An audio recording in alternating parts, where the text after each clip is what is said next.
વિદ્યાર્થી મિત્રો, આપણે નિશ્ચયકમાં એક લેક્ચર ભણ્યા. હવે આગળ બીજું લેક્ચર શરૂ કરીએ એના પહેલા લેક્ચરમાં શું ભણ્યા હતા એને યાદ કરી લઈએ. તો એક તો ત્રિહાર નિશ્ચયકનું વિસ્તરણ. ત્રિહાર નિશ્ચયકનું વિસ્તરણ. ત્રિહાર નિશ્ચયકનું વિસ્તરણ શું હતું? તો અગ્રવિકર્ણના ઘટક પરના બે ઘટકોનો ગુણાકાર માઇનસ પ્રતિવિકર્ણ પરના બે ઘટકોનો ગુણાકાર. ત્રિહાર નિશ્ચયકનું વિસ્તરણ લખતા હતા. એ કેવી રીતે લખતા હતા તો યાદ કરો. 6 રીતે વિસ્તરણ લખી શકાય. તે પૈકી આપણે પહેલી હારથી વિસ્તરણ આપીએ તો પહેલી હાર અને પહેલા સ્તંભનો પહેલો ઘટક એના ગુણાકારમાં એની હાર અને સ્તંભ સિવાયના 4 ઘટકોને ત્રિહાર નિશ્ચયકમાં લખતા હતા. પછી બીજા ઘટક આગળ માઇનસ લખીને એ જ પ્રમાણે ત્રિહાર નિશ્ચયક ગુણાકારમાં લખતા હતા. અને પ્લસ ત્રીજા ઘટકના ગુણાકારમાં એ જ પ્રમાણેનો ત્રિહાર નિશ્ચયક લખતા હતા. હવે એના સિવાય બહુ જ અગત્યના 4 ગુણધર્મો ભણ્યા હતા આપણે નિશ્ચયકના. તો પહેલો ગુણધર્મ એવો હતો કે આપણે નિશ્ચયક પર, ત્રિહાર નિશ્ચયક પર RI to CI ક્રિયા લગાડીએ, એટલે કે દરેક હારને સ્તંભમાં ફેરવીએ તો નિશ્ચયકનું મૂલ્ય બદલાતું નથી. એટલે કે કોઈ નિશ્ચયક D ઉપર RI to CI ક્રિયા લગાડવાથી D' મળે તો D' અને D બંને સમાન થાય.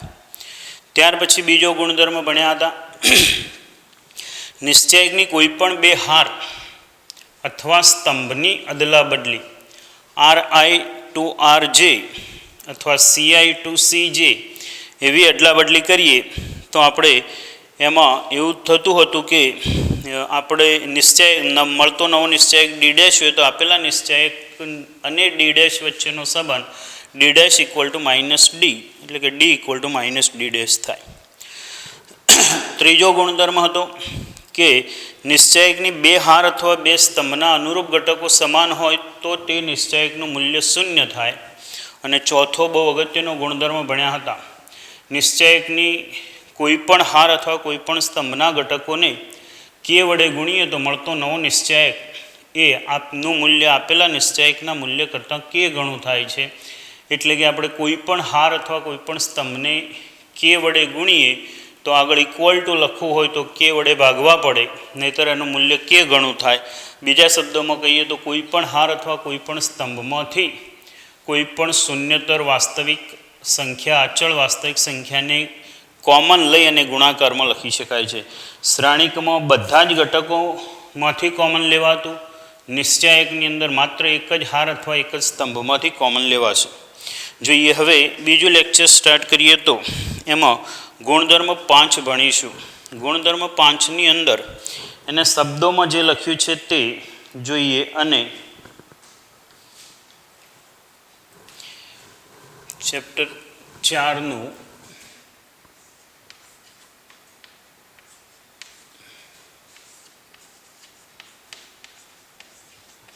નિશ્ચયકનું બીજું લેક્ચર, સેકન્ડ લેક્ચર જોઈએ. હવે ગુણધર્મ 5. જો નિશ્ચયકની કોઈ પણ બે હારના કેટલાક અથવા બધા જ ઘટકોને બે અથવા બે પદોના સરવાળા તરીકે દર્શાવીએ તો નિશ્ચયકને બે અથવા વધારે નિશ્ચયકના સરવાળાના સ્વરૂપે દર્શાવી શકાય. એમાં આપણે જે લખેલું છે શબ્દો કરતાં આ પરિણામને મહત્ત્વ આપીએ તો જોઈએ આવું લખી શકાશે: A1 + λ1, A1 + λ1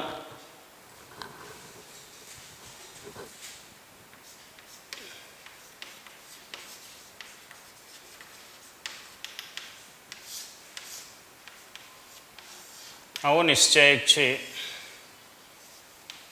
A1 + λ1, A2 + λ2 ગમે તે લખી શકાય. બુકનું સરખું રહે એટલા માટે આપણે જોઈને લખીએ છીએ. A2 + λ2, A3 + λ3, B1 B2 B3, C1 C2 C3. આ નિશ્ચયકને આપણે બે નિશ્ચયકના સરવાળાના સ્વરૂપે લખવું હોય તો આમ લખી શકાય: આ નિશ્ચયકને આપણે સરવાળાના સ્વરૂપે લખવું હોય તો આવું લખી શકાય. A1 પહેલી હાર જે રહી ને એના બે ભાગ થઈ જશે.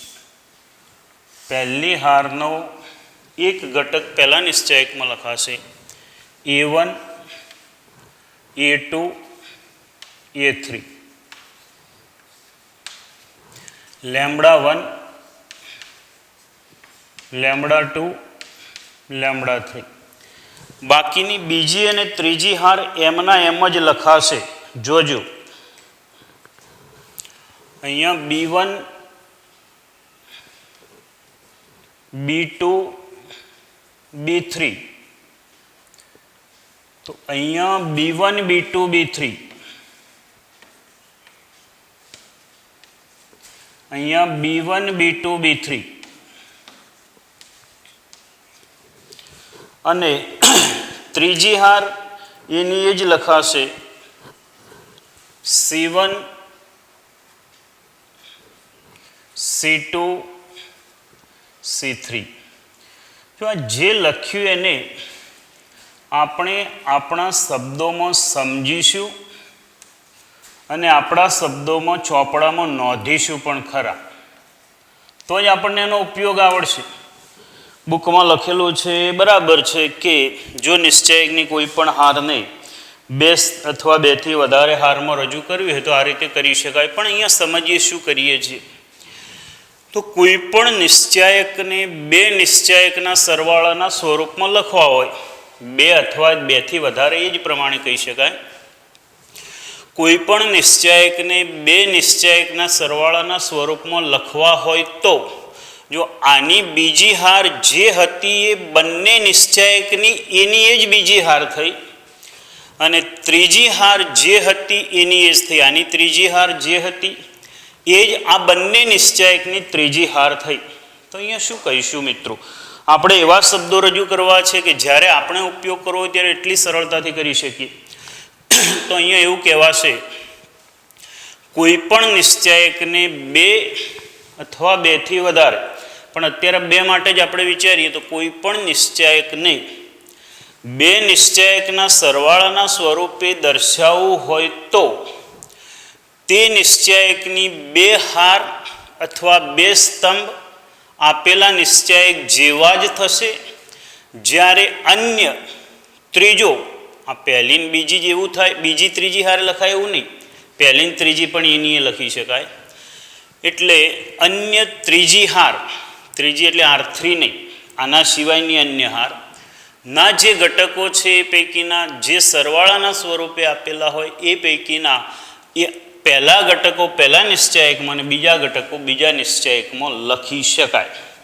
તો તમે સૌથી પહેલાં ગુણધર્મ 5 બુકમાંથી શબ્દોમાં જે બે લાઈન લખેલી છે એ લખો. એના નીચે આ નિશ્ચાયક લખો, આ જે લખેલું છે પરિણામ લખો. હવે એ લખી લો, વિડીયો સ્ટોપ કરીને. હવે હું જે બોલું તે લખજો, લાલ પેનથી લખજો, બહુ અગત્યનું છે. એ લખેલું નહીં મળે તમને તો લખો. કોઈ પણ નિશ્ચાયકને બે નિશ્ચાયકના સરવાળાના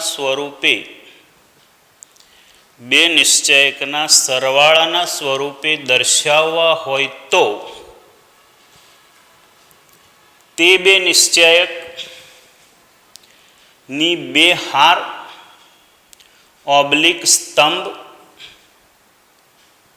એના એ જ, એટલે કે આપેલા નિશ્ચાયકમાં જે હોય તે જ લખાય છે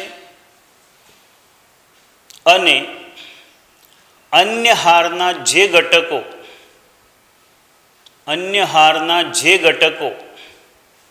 સરવાળાના સ્વરૂપે આપેલા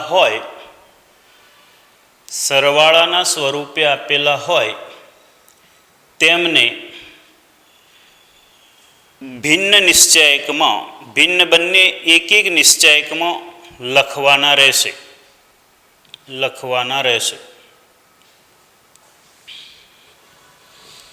હવે જોઈએ, એટલે આના ઉપરથી આ નિશ્ચાયક લખો તો બે હાર એમની એમ લખવાની પહેલી હારના ભાગ કરી દીધા.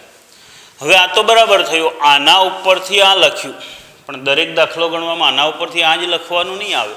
ક્યારેક એવો પણ ઉપયોગ આવશે કે આના ઉપરથી આ લખવાનું થાય. તો હવે આના ઉપરથી આ લખવું હશે તો શું, કેવી રીતે લખી શકાશે? તો જો જે કોઈ પણ બે નિશ્ચાયકોનો સરવાળો કરવો હોય, કોઈ પણ બે નિશ્ચાયકોનો સરવાળો કરવો હોય તો તે બે નિશ્ચાયકોની બે હાર અથવા બે સ્તંભ સમાન હોવી જોઈએ. આ બંનેની બે હાર, બીજી હાર સરખી છે, ત્રીજી હાર સરખી છે, આ બંને સમાન નહીં. બંનેની બીજી હાર, ત્રીજી હાર સમાન છે. તો જે બે હાર સમાન હોય એમાં સરવાળો નહીં કરવાનો, એ હાર એમની એમ જ લખી લેવાની. પેલાની બંને બીજી હાર સરખી જ છે તો B1 + B1 કરીને અહીંયા 2B1 નહીં લખવાના, ખાલી B1 જ લખાશે. એ જ પ્રમાણે આ 6 ઘટકમાં પણ જે ભિન્ન હાર છે એના અનુરૂપ ઘટકોનો સરવાળો કરીને અનુરૂપ સ્થાને લખવાનો. એટલે આનો ઉપયોગ, જો કોઈ પણ પરિણામ હોય તો ગણિતમાં એવું છે કે આના બરાબર આ લખ્યું, એની પૂરી સમજણ પડી ગયા પછી તરત જ તમારે જમણીથી ડાબી બાજુ લખતા શીખી જવું પડે. કારણ કે દાખલો ગણો એમાં નિયમ એવો ના હોય કે આના ઉપરથી આ લખવાનો જ દાખલો હોય. દાખલા તો બંને સાઈડથી હોય. તો એ જે હાલ લખ્યું એના નીચે નંબર 2 આપીને લખો. જો બે સમાન કક્ષાના નિશ્ચાયકોનો સરવાળો કરવાનો હોય તો, જો બે સમાન કક્ષાના નિશ્ચાયકોનો સરવાળો કરવાનો હોય તો તે નિશ્ચાયકની બે હાર ઓબ્લિક સ્તંભ, બે હાર ઓબ્લિક સ્તંભ સમાન હોવા જોઈએ. બે હાર ઓબ્લિક સ્તંભ સમાન હોવા જોઈએ અને જે સમાન હાર અથવા સ્તંભ હોય, જે સમાન હાર અથવા સ્તંભ હોય એને તેની તે જ સ્થિતિમાં લખવાના અને જે હાર ઓબ્લિક સ્તંભ, જે હાર ઓબ્લિક સ્તંભ ના ઘટકો ભિન્ન હોય, ના ઘટકો ભિન્ન હોય તેના અનુરૂપ ઘટકોનો સરવાળો કરી, તેના અનુરૂપ ઘટકોનો સરવાળો કરી અનુરૂપ સ્થાને દર્શાવાય છે. તો આ મિત્રો ગુણધર્મ 5 થયો. જોઈએ ગુણધર્મ 6. ગુણધર્મ 6 એટલે સૌથી અગત્યનો ગુણધર્મ છે અને કદાચ એવો કોઈ પેપર હોય નહીં કે એનો ઉપયોગ કર્યા સિવાય ગણી શકાય, એટલો અગત્યનો ગુણધર્મ છે. ગુણધર્મ ભણ્યા પછી, દાખલા ગણ્યા પછી ચેપ્ટર પૂરું થાય એટલે તમને ઓટોમેટિક સમજાઈ જશે કે કેમ આટલો અગત્યનો છે. તો જોઈએ ગુણધર્મ 6માં શું કહ્યું છે. તો જો નિશ્ચાયકની કોઈ પણ હાર અથવા સ્તંભના પ્રત્યેક ઘટકમાં અન્ય હાર ઓબ્લિક સ્તંભના અનુરૂપ ઘટકોના સમાન ગુણિત ઉમેરવામાં આવે તો નિશ્ચાયકનું મૂલ્ય સમાન રહે છે. જોઈએ કદાચ શબ્દોમાં શું બોલી ગયા એની ખબર ન પડે, પણ એવું કહ્યું, આ એક નિશ્ચાયક ઉદાહરણ તરીકે હું લઈ લઉં છું. તો એવું કહ્યું કે આ નિશ્ચાયકમાં 3 હાર છે, એમાંથી કોઈ પણ એક હાર અથવા સ્તંભ, દાખલા તરીકે આ હાર છે, તો આ હારના દરેક ઘટકને હું કે વડે ગુણી આમાં ઉમેરું કે આમાં ઉમેરું, મળતા નવા નિશ્ચાયકનું મૂલ્ય આપેલા નિશ્ચાયકના મૂલ્યથી ભિન્ન નહીં થાય, સમાન જ થશે. બીજી હારના દરેક ઘટકને હું કે વડે ગુણી પહેલી અથવા ત્રીજી હારમાં ઉમેરી દઉં તો મળતા નવા નિશ્ચાયક ડી' મૂલ્ય આપેલા નિશ્ચાયકના મૂલ્ય જેટલું જ થાય છે. એટલે એને જે શબ્દો છે તમે બુકમાંથી લખશો, પણ એમાં એના નીચે જે લખવાનું છે હું લખું એ તમે પછી લખી લેજો. તો જોઈએ આવું થશે કે જો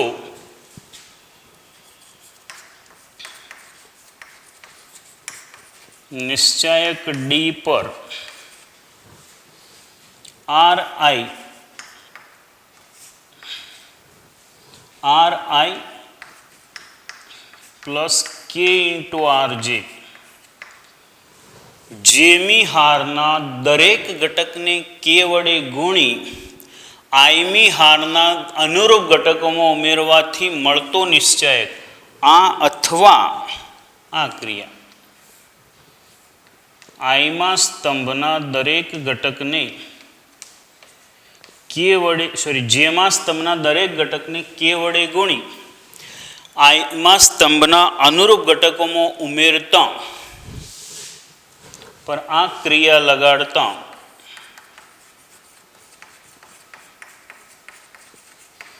ડી ડેશ મળે તો D dash equal to D. આપણે શ્રેણિકની અંદર વ્યસ્ત શ્રેણિક મેળવતા હતા ને એમાં આ ક્રિયાઓનો ઉપયોગ કર્યો હતો આ ટાઈપની, પણ એમાં શું થયું હતું, બંને બાજુ ઉપયોગ કરી દેતા હતા એટલે આ ગુણધર્મ વગર ચાલી જતું હતું. ફરીથી કહું, જુઓ તો હું એક ઉદાહરણ તરીકે આવો એક નિશ્ચયક લખું છું કે દાખલા તરીકે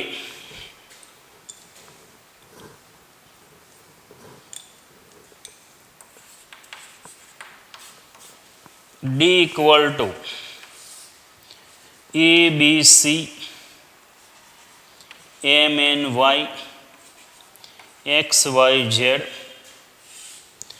આ નિશ્ચયક પર આપણે આવી ક્રિયા લગાડીએ, આ નિશ્ચયક પર આપણે આવી ક્રિયા લગાડીએ.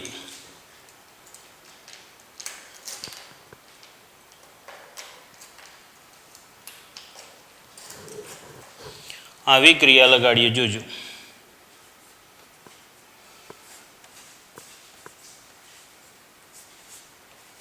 સૌથી પહેલાં તો આનો અર્થ શું થાય? આનો અર્થ એવો થશે, બીજી હારને 3 વડે ગુણીએ.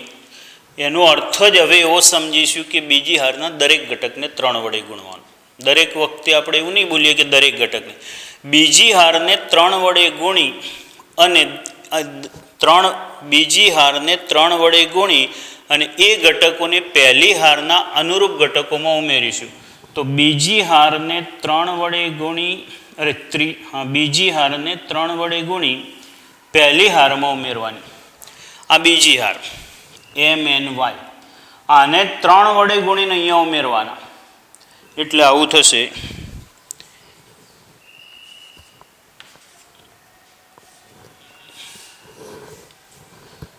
હવે મિત્રો, આપણને કદાચ થોડુંક એવું લાગે કે બીજી હારને ગુણી અને પહેલી હારમાં ઉમેર્યા તો બીજી હારમાં તો કશું ગુણેલું દેખાતું જ નથી, પણ પ્રક્રિયા જ એવી છે.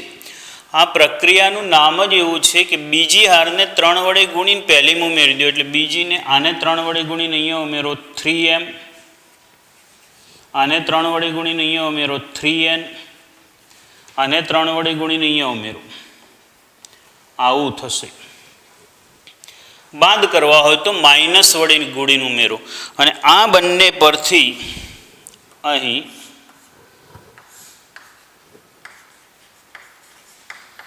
D equal two D dash થાય.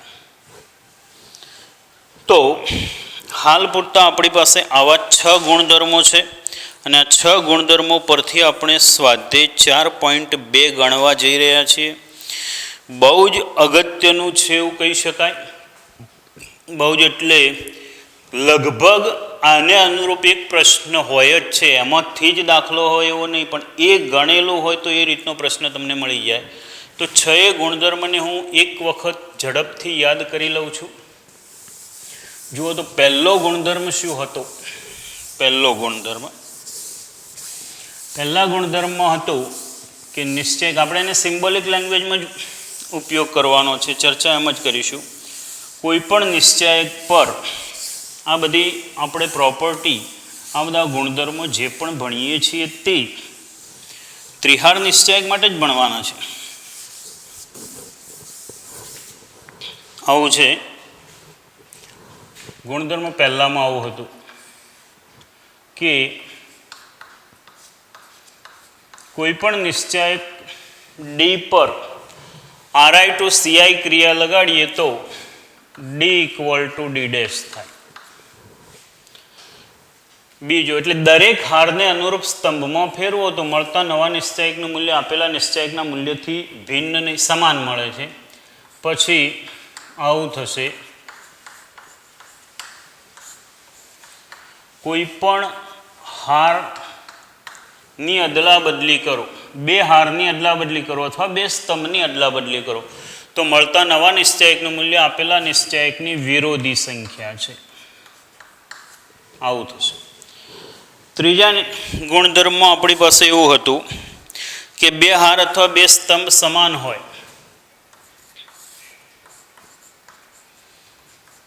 RI = RJ અથવા CI = CJ તો નિશ્ચાયકનું મૂલ્ય 0 થઈ જાય. આ પણ એક બહુ અગત્યનો દાખલો છે. 0 સાબિત કરવાના ઘણા બધા પ્રશ્નોમાં આપણે બે હાર અને બે સ્તંભ સરખા ગોઠવીશું. એના પછી ચોથો ગુણધર્મ કે નિશ્ચાયકની કોઈ પણ હાર અથવા સ્તંભને કે વડે ગુણીએ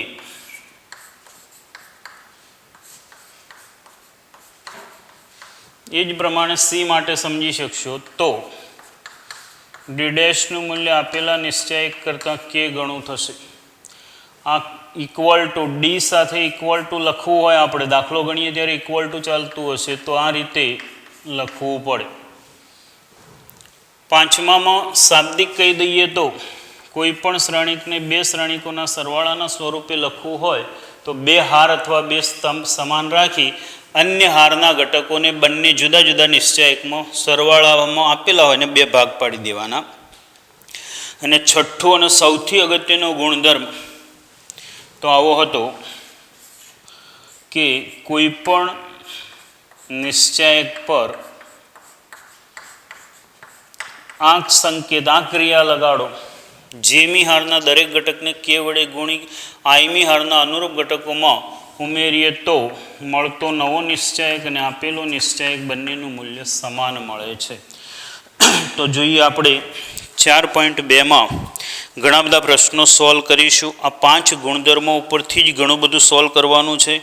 એમાં સામાન્ય રીતે જ્યારે પણ ડિસ્ક્રિપ્ટિવ ભાગ ભણીએ ત્યારે સાબિત કરવાના દાખલા આપેલા હશે અથવા સાબિત કરવાના પ્રશ્નો બોર્ડની પરીક્ષામાં પણ પૂછાય છે. એમાં સ્પષ્ટ ઉપર લખેલું જ હોય છે કે વિસ્તરણ કર્યા સિવાય સાબિત કરો. તમે જુઓ 4.2 પેજ નંબર 97 જુઓ તો બુકમાં એનો પહેલો દાખલો જુઓ. પ્રશ્ન 1 થી 5માં નિશ્ચાયકના ગુણધર્મનો ઉપયોગ કરીને વિસ્તરણ કર્યા સિવાય સાબિત કરો. એના નીચે જો 5મો એક્ઝામ્પલ પૂરો થાય એટલે 6 થી 14માં પણ લખેલું જ છે કે પ્રશ્ન 6 થી 14માં નિશ્ચાયકના ગુણધર્મનો ઉપયોગ કરીને સાબિત કરો.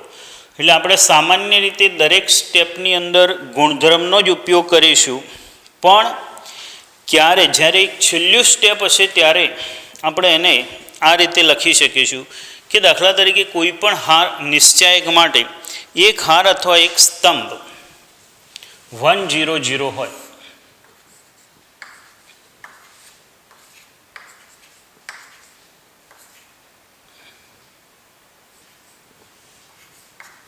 તો આને આપણે દ્વિહાર આનું વિસ્તરણ કરી શકાશે. વિસ્તરણ કેમ કરી શકાશે તો જુઓ, પહેલા સ્તંભથી આનું વિસ્તરણ કરીએ તો આટલું થાય.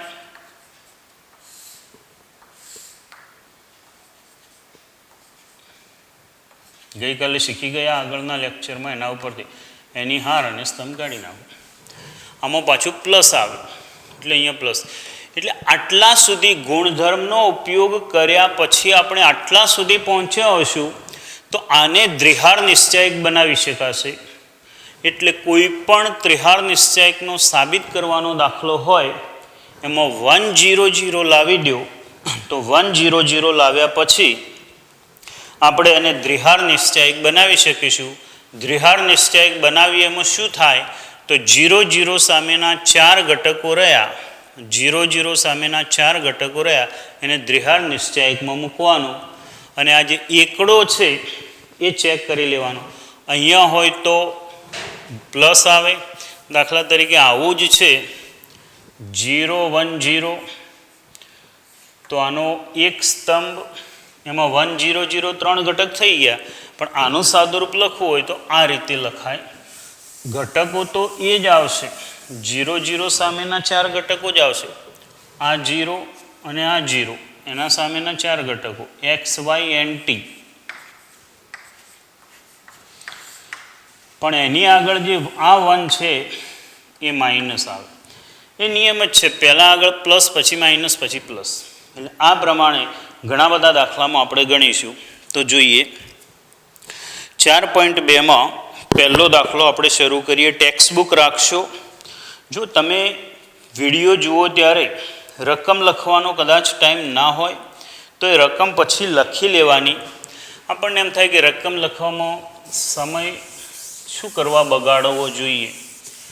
મિત્રો, એક ગણિતમાં નિયમ છે કે તમે જ્યારે પણ રકમ લખો છો ને ત્યારે તમારું કોન્સન્ટ્રેશન હોય તો એ વખતે જ મગજમાં વિચાર શરૂ થાય કે આપણે આ પરિણામ આપણી પાસે છે અને આ પરિણામ લાવવાનું છે. તમે ડાયરેક્ટ લખો છો ને ત્યારે એના કરતાં અમારા અનુભવ પરથી એવું કહી શકીએ કે તમે એ રકમ લખીને જ દાખલો ગણો. તો જોઈએ આપણે આવું કરીશું. જોઈએ પહેલો દાખલો શું કહ્યું છે જુઓ તો પહેલા દાખલામાં હું અત્યારે રકમ નથી લખતો કારણ કે આપણે વિડીયોથી કામ કરીએ છીએ એટલે, બાકી તો તમારી પાસે રકમ લખાવીને જ આપણે ગણીએ છીએ. તમે રકમ લખીને પછી મારી સાથે વિડીયોમાં જોડાઈ જાઓ. વિડીયો એટલે સ્ટોપ કરો અને પછી જોડાઈ જાઓ. જુઓ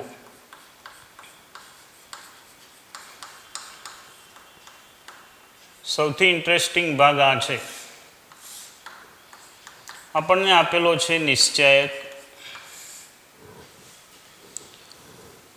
x Y z ABC, x Y z ABC, x plus a. હવે આ નિશ્ચાયક બરાબર 0 સાબિત કરવું છે તો ત્રીજો ગુણધર્મ હતો આપણી પાસે, ત્રીજો નંબર. એમાં એવું કહ્યું હતું કે બે હાર અથવા બે સ્તંભ સમાન હોય ને તો તે નિશ્ચાયકનું મૂલ્ય 0 થાય છે. અહીંયાથી આપણે એવી કઈ ક્રિયા કરીએ જેથી બે હાર અથવા બે સ્તંભ સમાન થાય? તો જુઓ, આપણે આ ઘટકોને અહીંયા ઉમેરી દઈએ. આ એને એક્સમાં ઉમેરો તો એક્સ પ્લસ એ, આ બીને અહીંયા ઉમેરો તો વાય પ્લસ બી, આને અહીંયા ઉમેરો તો ઝેડ પ્લસ સી. તો પહેલો અને ત્રીજો સ્તંભ સરખો થઈ જશે. તો હવે ક્રિયા લખવાની વાત થઈ. બીજા સ્તંભને પહેલા સ્તંભમાં ઉમેરવાનો છે. બીજા સ્તંભને પહેલા સ્તંભની જગ્યાએ પહેલો સ્તંભ નવો લખવાનો છે. કેવો લખવાનો છે? બીજાને 1 વડે ગુણીને, એટલે 1 વડે ગુણાકારમાં અહીંયા નહીં લખીએ ચાલશે, C1. એટલે C2 ને C1માં ઉમેરી દો. બીજા સ્તંભને પહેલા સ્તંભમાં ઉમેરી દો. એક્સ પ્લસ એ, વાય પ્લસ બી, ઝેડ પ્લસ સી.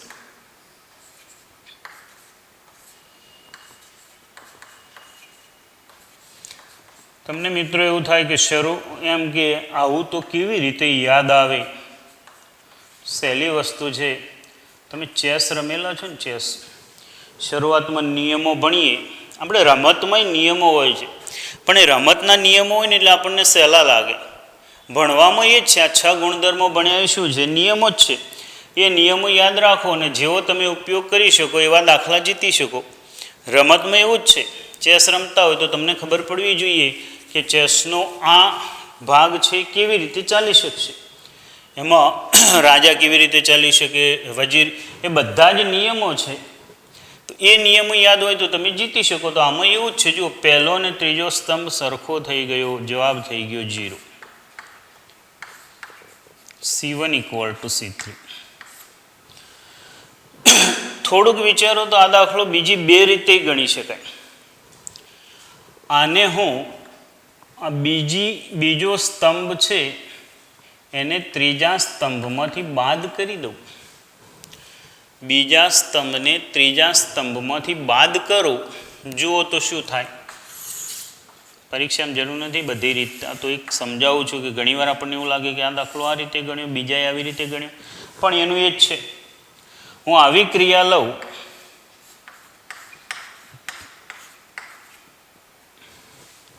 ત્રીજા સ્તંભમાંથી બીજો સ્તંભ બાદ કરી દઉં.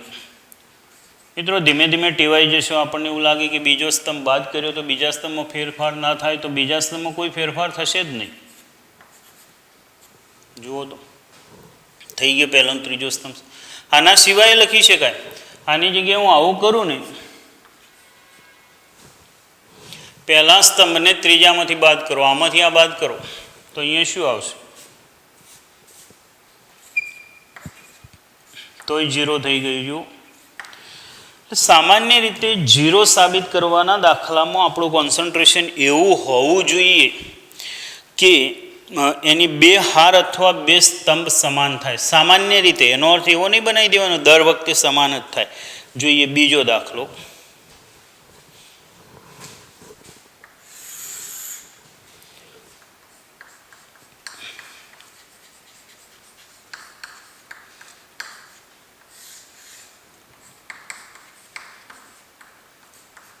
a minus b,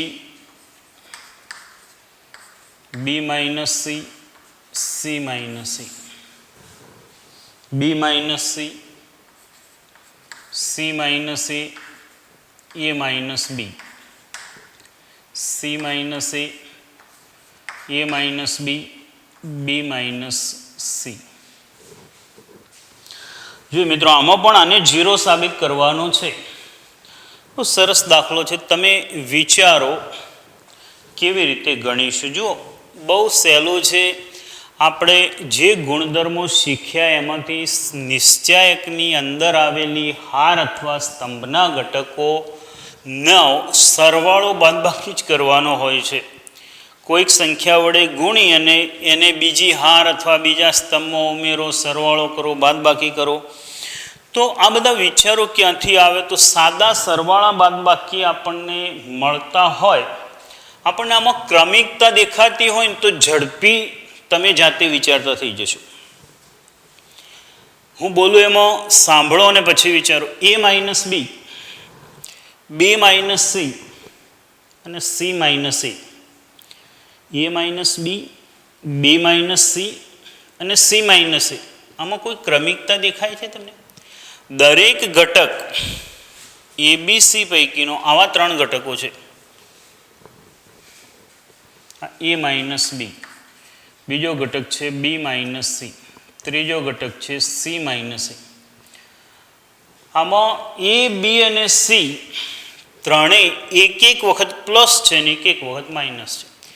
એનો અર્થ એવો થાય કે આ 3નો સરવાળો કરીએ ને તો 0 થઈ જાય. થાય. જુઓ તો આ b પ્લસ માઇનસ ઉડી ગયા, c પ્લસ માઇનસ ઉડી ગયા, a પ્લસ માઇનસ ઉડી ગયા. મિત્રો હું જે બોલું એના ઉપર કોન્સન્ટ્રેટ કરો. બાકી દાખલા તો ગણેલા બધાય મળશે અને હું બાજુમાં ક્રિયા લખીને પછી દાખલો ગણું એ તો ખબર પડી જ જશે. હું તો તમે વિચારતા થાઓ, ગણિત જાતે ગણતા થાવ, ભણતા થાવ. એટલા માટે આ જે શબ્દો રજૂ કરું છું એનો ઉપયોગ કરજો. જો આ નિશ્ચાયકના ગુણધર્મો એ તો અહીંયા આપણે લખવા માટે જરૂર પડશે, પણ જ્યારે વિચારીશું કે શું કરવાથી આપણને આ પરિણામો મળશે તો આપણા સાદું ગણિત છે ને એટલું જ જરૂરી છે. જો આ 3 ઘટકો જોયા પછી મારા મગજમાં વિચાર આવ્યો કે એમાં પ્લસ માઇનસ ઓલ્ટરનેટ છે. એનો અર્થ કે હું જો સરવાળો કરી લઉં તો 0 થઈ જાય. અને નિશ્ચાયકના કોઈ પણ દાખલામાં જેટલા પણ મીંડા આવે ને, જેટલા 0 આ અંદરના ઘટકો હોય એમાં જેટલા 0 આવે ને એ ક્રિયાઓ કરવાથી નિશ્ચાયકનો દાખલો હંમેશા સરળ જ થાય. હંમેશા સરળ થાય. તમે આગળ જશો તો ખ્યાલ આવશે. હવે આપણે આને અહીંયા ઉમેરવો છે. હવે એક ઘટક તો ઉમેરી નહીં શકાય. આ આખા ભાગને અહીંયા ઉમેરી દઈએ, આ આખા ભાગને પણ અહીંયા ઉમેરી દઈએ. એનો અર્થ કે કોને ઉમેરવાનો છે? બીજા અને ત્રીજા બંને સ્તંભને પહેલા સ્તંભમાં ઉમેરી દઉં. હવે જો ઇનિશિયલ સ્ટેજ છે ચેપ્ટરના સાબિત કરવાના દાખલા આપણે શરૂઆતમાં ગણીએ છીએ એટલે બધા ઘટકો લખીએ. બાકી તો સાચું વિચારો ને તો આનો જવાબ શું આવવાનો છે અહીંયાથી ખબર પડે. આનો જવાબ શું આવવાનો છે વિચારીને તો આ ક્રિયા જ કરી છે. એટલે એ બધું ન લખવું જોઈએ, પણ શરૂઆત છે એટલે હું લખું છું. આ પહેલો સ્તંભ છે એમાં બીજો ઉમેરી દઉં અને ત્રીજો ઉમેરી દઉં. આ પહેલા સ્તંભમાં બીજો અને ત્રીજો સ્તંભ ઉમેરી દઉં છું. આ માત્ર પહેલો ઘટક જ, પહેલો સ્તંભ છે ને એના 3 ઘટકો જ લખાયા છે. બીજો અને ત્રીજો સ્તંભ મેં આખો ઉપાડીને પહેલા સ્તંભમાં લખી નાખ્યો. બાકીના બધા ઘટકો એમના એમ.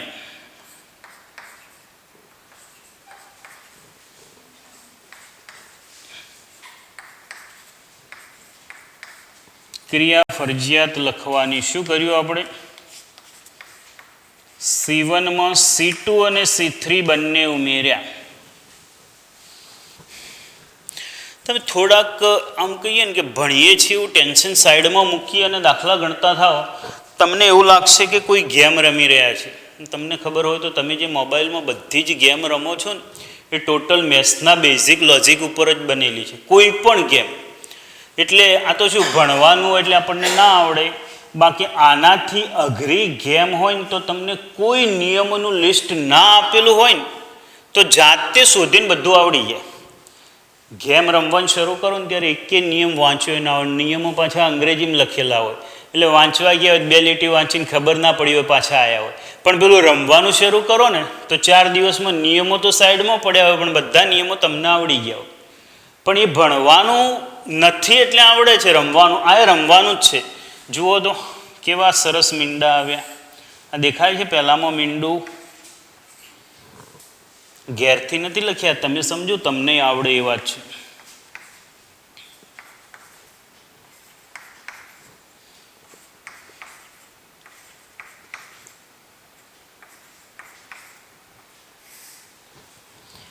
અને ઇક્વલ ટુ 0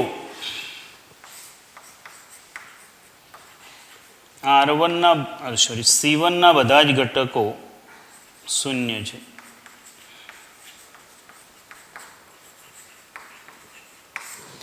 આમે તમે વિસ્તરણ વિચારો તો શું થાય? 0 ના ગુણાકારમાં કોઈ પણ કિંમતો મૂકો એટલે 0 થઈ જાય. તો જુઓ કેવું ગોઠવણી કરી. પહેલામાં તમે ગોઠવો જ છો ભાઈ, જે મોબાઈલમાં ગેમો રમો છો ને, હું તો એવું કહું છું મોબાઈલ મૂકીને આને શરૂ કરી દો. એના કરતાં ડબલ ફાયદો છે એમાં. એક તો ભણવાનું કામ થશે ને એક નવી ગેમ, અને કદાચ બરાબર રમી લ્યો ને સમજી લ્યો ને તો તમે નવી એક ગેમ બનાવી શકો. એક ગેમ બનાવી દીધી ને તો જિંદગી પૂરી થઈ ગઈ, આખી લાઈફ સુધી રોયલ્ટી મળી જશે. પેલી ગેમો રમશો ને તો જેને બનાવી છે એને મળશે, તો જેને બનાવી છે એની જગ્યાએ આપણે કેમ ના બેસી શકીએ એવું વિચારો. ઘણું બધું છે, ખાલી કામ કરતા થાવ. અને ગેમ રમ્યા પછી થાક લાગે તો લાગતો હશે કે નહીં એ તો ખબર નથી જ લાગતો એટલે તો વધારે રમો છો. પણ જે ભણ્યા પછી ને આ ગેમો રમ્યા પછી જે આત્મસંતોષ થશે ને એ પેલા મોબાઈલની ગેમોમાં નહીં થાય. એટલે થોડું ભણી લ્યો. ભણવાની ઉંમર છે, ખરેખર બહુ સહેલું છે. એક ટાઈપની ગેમ રમી અને ભણવા જેવું છે. જુઓ તો 2 3 5 7 8 9 65 75 અને 86. હવે જો નિશ્ચયકનું વિસ્તરણ કરો તો આના બરાબર 0 આવશે, પણ ઉપર સૂચના જ આપી દીધી છે કે નિશ્ચયકનું વિસ્તરણ કરવાનું જ નથી ને આમે આપણે કરવું એ નથી, બરાબર. પણ તો પછી આની અંદર રહેલા આંકડાઓને કંઈક આપણે એવી ગોઠવણી કરીએ જેથી 2 હાર અથવા 2 સ્તંભ સરખા થાય તો 0 આવી જાય. હવે આમાં આપણે ગુણાકાર એટલે કે નાના ઘડિયાની જરૂર પડશે. જુઓ ડાયરેક્ટ તો લોજિક હું એવું કહું કે અહીંયાથી કોઈ પણ એક હાર અથવા સ્તંભ, દાખલા તરીકે હું આ 9માંથી 8ને બાદ કરું તો એકડો વધે, 8માંથી 7ને બાદ કરું તો એકડો વધે. એટલે મારે અહીંયા 1 1 લાવવા હશે તો આવી જશે. એ વખતે આમાંથી આ બાદ થશે તો 11 આવશે, આમાંથી આ બાદ થશે તો 10 આવશે. પણ અહીંયા 1 1 આવ્યા ને અહીંયા 10 11 આવ્યા. જો અહીંયા 10 10 આવ્યા હોત એ પ્રમાણે અહીંયા ઘટક સરખા આવ્યા હોત તો આપણે સીધું ગોઠવી શક્યા હોત. પણ કંઈક બીજું વિચારો હજુ. તો જો 7ના ઘડિયામાં 65ની નજીક કેટલા આવે? 7ના ઘડિયામાં 65ની નજીક કેટલા આવે? અથવા પછી 8ના ઘડિયામાં 75ની નજીક કેટલા આવે? 9ના ઘડિયામાં 86ની નજીક શું આવે? તો જો અહીંયા એક આવું તારણ મળે ને આપણને કે 7 9 63. એટલે આને હું 9 વડે ગુણું ને તો 63 થાય, અને 65માંથી 63 બાદ કરું તો મને બગડો મળે ને અહીંયા બગડો છે. થોડુંક વિચારો, તરત ક્લિક થશે. શરૂઆતમાં ના થાય, બાકી તમે આટલી પ્રેક્ટિસ કરો તો કુદરતની મગજ એવું ગોઠવેલું જ છે કે આ દાખલો કદાચ તમને પહેલી વખતે ના આવડે, બાકી આવા 5 દાખલા તમે બીજી પણ બુકોમાંથી ગણી લો ને પછી ઓટોમેટિક શરૂ જ થઈ જાય. જો આને 9 વડે ગુણો કેટલા થાય? 8 9 72. 75માંથી 72 બાદ કરો, 3 આવી ગયા. લગભગ અહીંયા ગોઠવાઈ જ ગયું છે. 9 ગુણ્યા 9 81. 81 ને 86માંથી બાદ કરો તો કેટલા આવી જાય? 9 આવી ગયા. તો આપણે આવી ક્રિયા કરીએ, આને 9 વડે ગુણી આમાંથી બાદ કરી દઈએ. બીજા સ્તંભને 9 વડે ગુણી ત્રીજામાંથી બાદ કરીએ એટલે એને લખાશે આવું. આ ત્રીજો સ્તંભ છે. બીજા સ્તંભને -9 વડે ગુણી ત્રીજામાં ઉમેરી તો પહેલો સ્તંભ એમના એમ, બીજો સ્તંભ પણ એમના એમ. 65 આને તમે 9 વડે ગુણો છો એટલે 63. 75 ઓછા 72 અને 86 ઓછા 81 ઇક્વલ ટુ 2 3 5 7 8 9. અહીંયા 2 3 5 પછી તો ખાલી બાદ બાકી જ કરી, ઘટકનું સાદુરૂપ આપ્યું. જ્યારે ઘટકોનું સાદુરૂપ આપ્યું ત્યારે બાજુમાં ક્રિયા નહીં આવે. જ્યારે આ ટાઈપનું ક્રિયા લગાડો એ વખતે બાજુમાં ક્રિયા લખાય. હવે પહેલો ને ત્રીજો સ્તંભ સરખો થઈ ગયો એટલે નિશ્ચયકનું મૂલ્ય 0.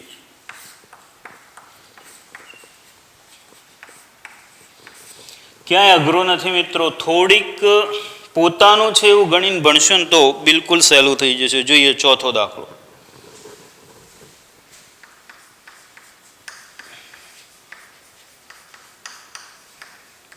તમને કદાચ ખબર હશે કે 10મા ધોરણમાં તમે ભણતા હતા ને ત્યારે, ભલે અત્યારે ગમે તે હોય, બાકી 10મા ધોરણમાં જ્યારે ભણતા હતા ત્યારે અમુક સ્ટેજ એવું આવતું હતું કે ગણિત ભણતા હોય ને અને બાજુમાં શું ચાલે છે ને ભૂલી જાઓ. ખાલી એક જ વિષય 10મામાં એવો હતો, યાદ કરો. બીજા બધા વિષયો ગમે તેવા ભલે ને તમને સારા માર્ક અપાવે, ગમે તે હોય, બાકી યાદ કરો ને તો વિચારો કે 10મા ધોરણમાં એક જ વિષય એવો હતો કે જે તમે ભણતા હોય અને ભણવામાં જ ધ્યાન થઈ જાય, કોન્સન્ટ્રેશન, પછી તમે એમ કહો કે ના ના આમાં તો ગણિત ફાવતું જ નહોતું. ગણિત નહોતું ફાવતું તો સાયન્સને આપણો ડાયરેક્ટ કોઈ સંબંધ નથી ને એમ જ કહેવાય.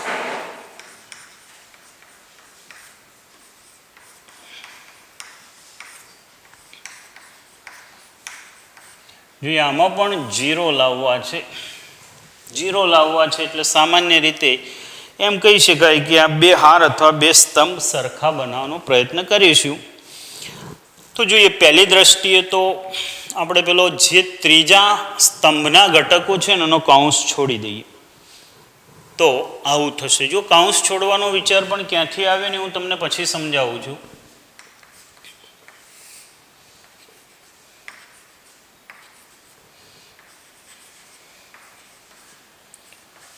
અહીંયા થશે AB, સોરી મારે લખવાનું BC, CA અને AB છે.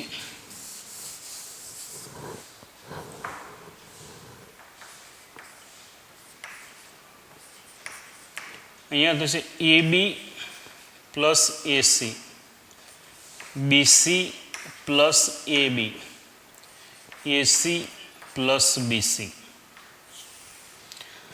પહેલી દ્રષ્ટિએ તો આપણને એવું લાગે કે જે સાદુરૂપ નાનું હતું એને મોટું બનાવ્યું, એને અઘરું બનાવ્યું, અઘરું નથી બનાવ્યું. મિત્રો, હવે આ કાઉન્સ છોડવાનો વિચાર મને એ જગ્યાએથી આવ્યો કે આપણી પાસે અહીંયા AB, BC અને CA એવા 3 ઘટકો બીજા સ્તંભમાં છે. જો અહીંયા કાઉન્સ છોડી દઉં તો ત્રીજા સ્તંભમાં આવા જ ઘટકો મળી જાય. ક્યાં શું મળે છે પછી વિચાર્યું, પણ અહીંયા બીજા સ્તંભમાં જેવા ઘટકો છે એવા જ ઘટકો મેં ત્રીજા સ્તંભમાં કાઉન્સ દૂર કરવાથી મેળવ્યા. એટલા માટે જ મેં કાઉન્સ દૂર કર્યું. હવે મિત્રો જોજો, હું જે શબ્દો બોલું તે સાંભળજો. આપણી પાસે AB, BC અને CA છે. AB, BC અને CA આવા 3 પરિણામો છે. તો અહીંયા જુઓ, આ 3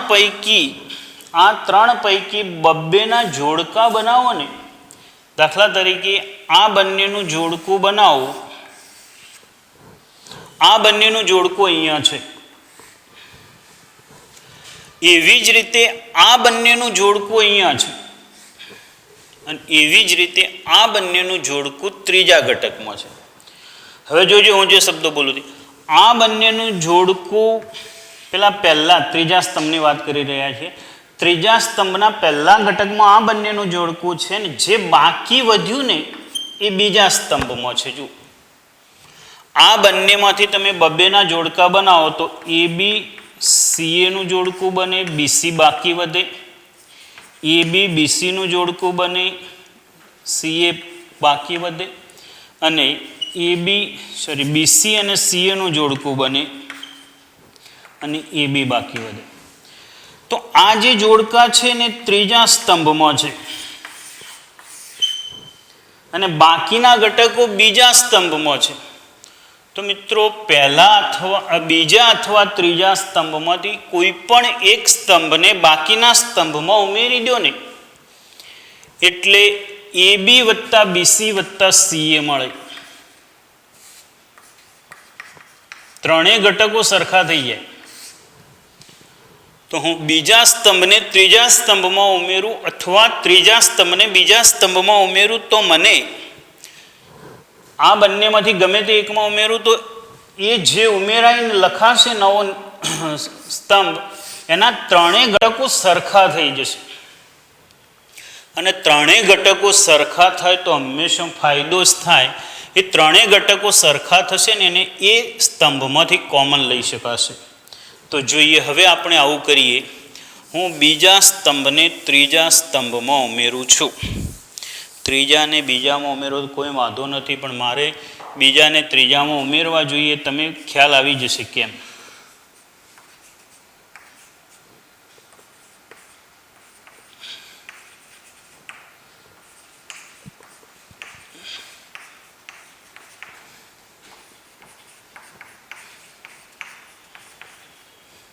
આ બધું ક્રમમાં જ હોય. જેમ તમે નીચેના ધોરણમાં પેલી ચક્રીય પદાવલી ભણ્યા હતા ને, આ એનું એ જ છે. C3 ની જગ્યાએ C3 પ્લસ C2. C3 નવો લખ્યો. શું લખ્યો? C3 વત્તા C2 જેટલો. હવે ત્રીજા સ્તંભમાંથી હું એ આખો ઘટક કોમન લઈ લઉં. કોમન લઉં એટલે આગળ ગુણાકારમાં ફરજિયાત લખાશે. એટલે અહીંયા આવું થશે, AB plus BC plus CA. અહીંયા ફરજિયાત કાઉન્સ કરશો, કારણ કે આ આખા ઘટક સાથે નિશ્ચયક ગુણાયેલો છે. આ આખા ઘટકો સાથે નિશ્ચયક ગુણાયેલો છે. ફરીથી કહું છું, જો તમે કાઉન્સ ન લખો તો આ ઘટક પ્લસ આ ઘટક પ્લસ આ અને નિશ્ચયક એનો જ ગુણાકાર દર્શાવે. એટલે તમારા ચોપડામાં લાલ પેનથી લખવા. એટલે હવે પહેલો સ્તંભ એમના એમ, બીજો સ્તંભ, ત્રીજા સ્તંભમાંથી ઘટક કોમન મળી ગયું અને લખાશે આમ. C3 ની જગ્યાએ શું લખ્યું આપણે? C3 ની જગ્યાએ કોમન લેવું એટલે ભાગવું.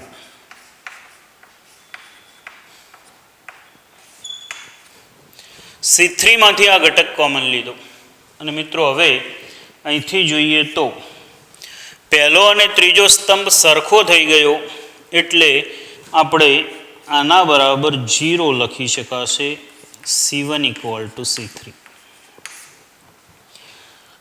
જોઈએ પાંચમો એક દાખલો ગણીએ. Example 5 C plus C A plus B.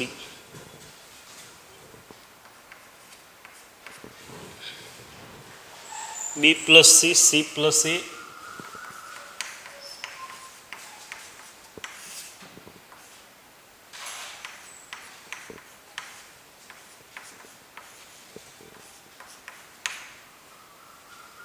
A plus B. X plus Y છે સોરી P plus Q હશે. P plus Q X plus Y P plus Q Q plus R R plus P X plus Y Y plus Z Z plus X. જોઈએ હવે આ આગળના દાખલાઓ કરતાં થોડુંક જુદું છે. હવે આમાં સાબિત એવું કરવાનું છે કે 2 ટાઈમ્સ એક નિશ્ચાયક છે કે આપણો બગડો બાર મળવો જોઈએ અને બગડો બાર લાવવા માટે અહીંથી વિચારીએ તો આપણે એવું કામ કરવાનું છે કે બગડો કોઈ પણ હાર અથવા સ્તંભમાંથી કોમન લઈ શકાય એવું ગોઠવીએ પહેલાં તો જોઈએ A અને A, B અને B, C અને C. પહેલા સ્તંભના 3 ઘટકો એવા છે B plus C, C plus A અને A plus B. તો મિત્રો આમાં 2 વખત A આવે છે, 2 વખત B આવે છે અને 2 વખત C આવે છે. તો આપણે એ બધાનો સરવાળો કરીએ તો 2 મળી જાય ને આપણને. વિચારો A 2 વખત આવે છે, B 2 વખત આવે છે, C 2 વખત આવે છે. એટલે જો આ બધાનો સરવાળો કરીએ તો પેલો RHS વાળો બગડો મળી જાય આપણને. એટલે આપણે એવું કરીએ કે આ બધાનો સરવાળો કરીએ. આ બધાનો સરવાળો એટલે શું થશે? આ બંનેને આમાં ઉમેરવા પડશે. એટલે બીજી અને ત્રીજી હારને હું પહેલી હારમાં ઉમેરી દઉં. બીજી અને ત્રીજી હારને પહેલી હારમાં ઉમેરી દઉં છું.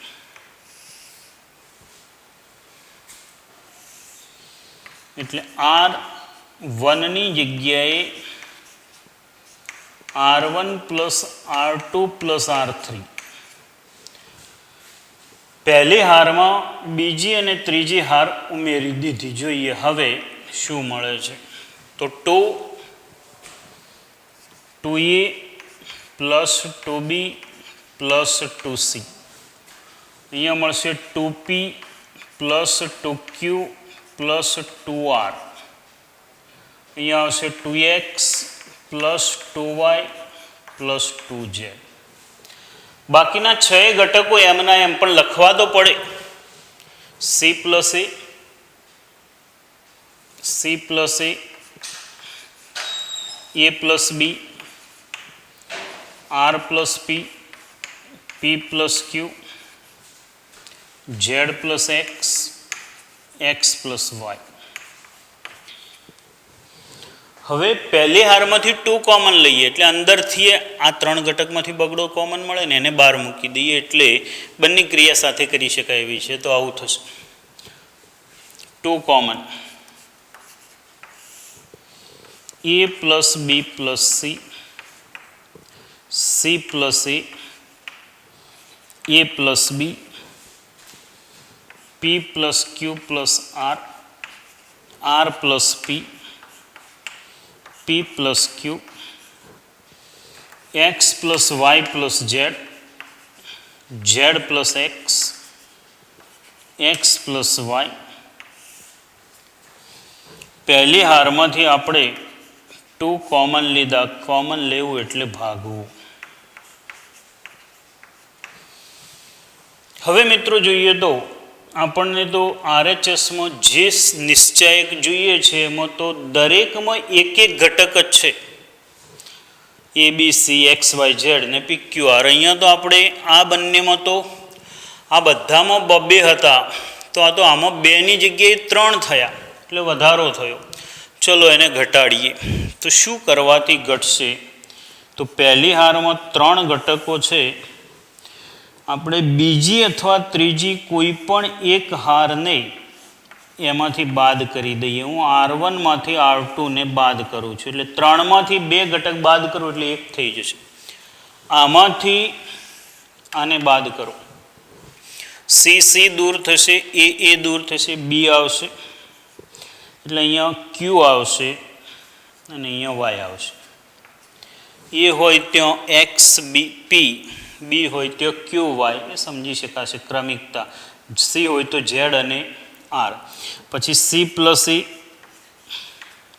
A plus B, R plus P, P plus Q, Z plus X, X plus Y. હવે એક ઘટક એક હારમાં ઘટકો આ જે બબ્બે સરવાળામાં હતા ને એમાંથી 1 થઈ ગયા. હવે બીજામાં ઘટાડીએ તો આ બીને -1 વડે ગુણીને અહીંયા ઉમેરો ને તો બી નીકળી જાય એટલે એ એકલો જ વધે. એ ઓટોમેટિક અહીંયા એવું જ થઈ જાય, ક્યુ એ નીકળી જાય ને વાય એ નીકળી જાય. એટલે ત્રીજીમાંથી પહેલી હાર બાદ કરો, ત્રીજીમાંથી પહેલી હાર બાદ કરો.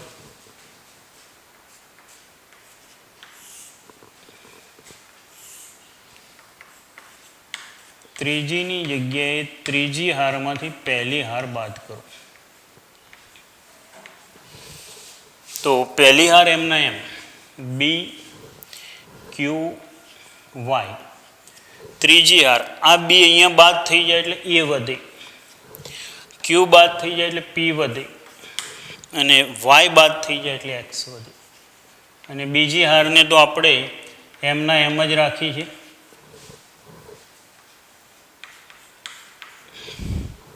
હવે બીજી હારમાં 2 ઘટકો સરવાળામાં વધ્યા, એમાં એવું કરી દઈએ તો બીજી હારમાંથી ત્રીજી હાર બાદ કરી દઈએ એટલે ફરીથી ઘટકો 1-1 થઈ જાય.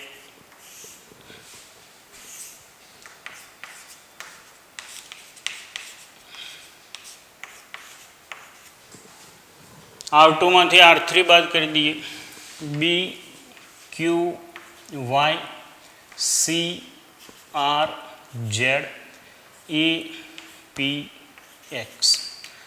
હવે આપણે RHSમાં જે નિશ્ચાયક છે એના જેવો નિશ્ચાયક મેળવ્યો એ નથી હજુ, એમાં તો થોડુંક જુદું છે. પણ જ્યાં આ બબ્બે ઘટકો સરવાળામાં હતા એમાંથી 1-1 ઘટક લાવ્યા અને આગળ બગડો લાવ્યા, આટલા સુધી પહોંચ્યા. હવે આની પહેલી હાર APQX છે તો ત્રીજી હારને પહેલા નંબરે લાવીએ.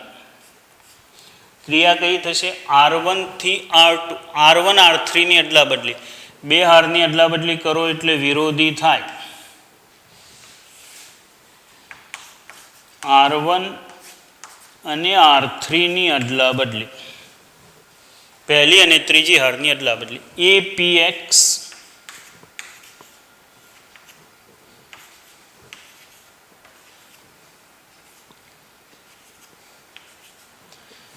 હવે પહેલી હાર RHS વાળા નિશ્ચાયકમાં જે છે એ મળી ગઈ. હવે બીજી ને ત્રીજી હારની અદલા બદલી કરો એટલે ફરીથી જે છે એનાથી ઋણ મળે, અને ઋણ મળે એટલે આપણે RHS મળી જશે.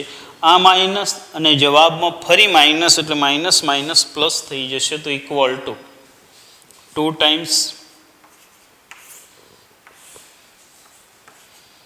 R2 અને R3 ની અદલા બદલી, APX BQY અને CRZ ઇક્વલ ટુ RHS. તો મિત્રો સરસ દાખલા આપણે ગણ્યા આજે. આ બધા દાખલા એક વખત જોઈ લેજો, ખરેખર એવું લાગશે કે સહેલું જ છે. શરૂઆતમાં તકલીફ પડે તો છોડતા નહીં એટલે ઓટોમેટિક આવડી જશે. બસ તો આટલા સુધી રાખીએ. ઉદાહરણ જેટલા પણ આવડે એટલા તમે ગણજો. એમાં ઉદાહરણમાં જે અમુક ઉદાહરણ 9 છે એ ટાઈપના આપણે આગળ ગણ્યું એવું 8મું ઉદાહરણ છે, 7 છે. 9 સુધીના ગણજો ને, 7થી 6, 7, 8, 9 પછી આગળ જોઈ લઈશું. અને 10 સુધીના ઉદાહરણ ગણજો.